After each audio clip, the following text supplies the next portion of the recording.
اجمعین فاعوذ باللہ من الشیطان الرجیم بسم اللہ الرحمن الرحیم یا ایہا النبی حرض المؤمنین علی القتال صدق اللہ العظیم۔ جوانوں یہ صدائیں آ رہی ہیں آبشاروں سے، چٹانیں چور ہو جائیں جو ہو عزم سفر پیدا، عقابی روح جب بیدار ہوتی ہے جوانوں میں، نظر آتی ہے ان کو اپنی منزل آسمانوں میں۔ صدر ذی وقار مہمانان اعظام اور گلشن محمدی کے نوش گفتہ پھولو، آج آپ حضرات کے سامنے اس عظیم الشان جشن آزادی کے موقع پر میری تقریر کا عنوان ہے جنگ آزادی ہند میں علماء دیوبند کا کردار۔ دعا کیجئے اللہ تبارک و تعالی مجھے حق بات کہنے کی توفیق عطا فرمائے۔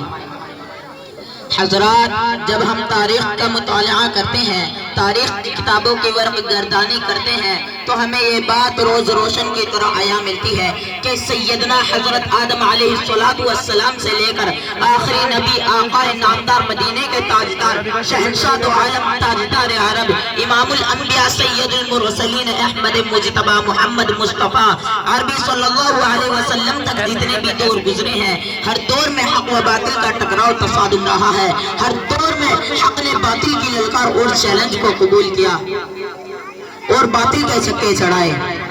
حضرات گرامی، اسی طرح جب ہندوستان پر باطل انگریزوں کا ناپاک سایہ پڑا اور باطل انگریزوں نے ایسٹ انڈیا کمپنی کی بنیاد رکھی جس سے مقصد محض ہندوستان پر قبضہ کرنا تھا اور ہندوستان سے مذہب اسلام کو مٹانے کی مذموم سازش تھی، بالآخر جب ہندوستان پر انگریزوں نے اپنا قبضہ جما لیا تو مسلمانوں پر طرح طرح کے ظلم و ستم کے پہاڑ توڑنے لگے، مسلمانوں کی مذہبی کتابوں پر پابندیاں لگانے لگے، تو اسی وقت باطل انگریزوں کے راستے میں دارالعلوم دیوبند ایک آہنی دیوار بن کر حائل ہو گئے۔ اور اس نازک دور میں جس نے سب سے پہلے علم بغاوت شروع کیا تھا وہ ذات شاہ عبدالعزیز ابن ولی اللہ محدث دہلوی کی تھی۔ شاہ عبدالعزیز کا فتویٰ کیا تھا؟ وہ جو دشمنوں پر نقل تمنا گرا اور انگریزوں کی نیند حرام ہو گئی، جگہ جگہ آزادی کے شعلے بڑھنے لگے، جگہ جگہ آزادی کے پرچم لہرانے لگے اور سینوں میں دلولے مچنے لگے، حوصلوں نے انگڑائیاں لینی شروع کر دی اور دشمنوں کو بھگانے کی ایک سازش اور ایک کوشش دارالعلوم دیوبند کا قیام عمل ہے، جس سے بے شمار آزادی کے پروانے تیار ہوئے۔ انہی پروانوں میں سے ایک ذات وہ تھی جسے آج ہم مولانا قاسم نانوتوی رحمت اللہ علیہ کے نام سے جانتے ہیں۔ اس مرد مجاہد نے 1866 میں دارالعلوم دیوبند کی بنیاد رکھی، اس سوچ اور اس فکر کو لے کر کے اس کے اندر ایسے بڑا تیار ہو جو مسلمانوں کا درد اپنے دل میں لیے ہوئے ہو۔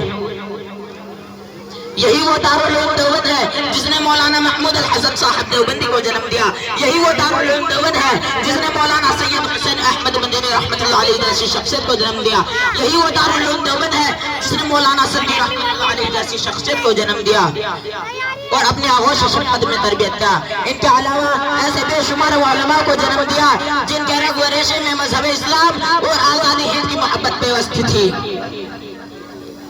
میرے دوستو، آزادی ہند میں علماء دیوبند نے وہ قربانیاں پیش کی ہیں جسے تاریخ کبھی بھی فراموش نہیں کر سکتی۔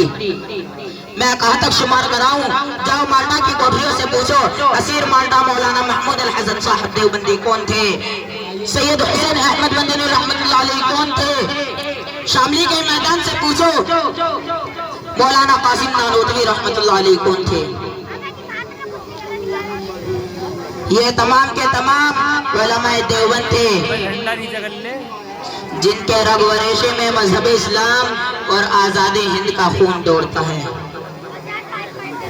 حضرات، اگر آج دارالعلوم دیوبند کی ایک ایک دیوار سونے کی بنا دی جائے اور علماء دیوبند کو لاکھوں خراج عقیدت پیش کیا جائے تو بھی اس ہندوستان کا باشندہ دارالعلوم دیوبند کا حق ادا نہیں کر سکتا۔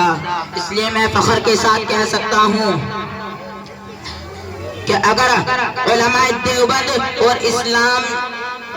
دیوبند اور مسلمان بالخصوص حصہ نہ لیتے تو ہندوستان کبھی بھی آزاد نہ ہوتا۔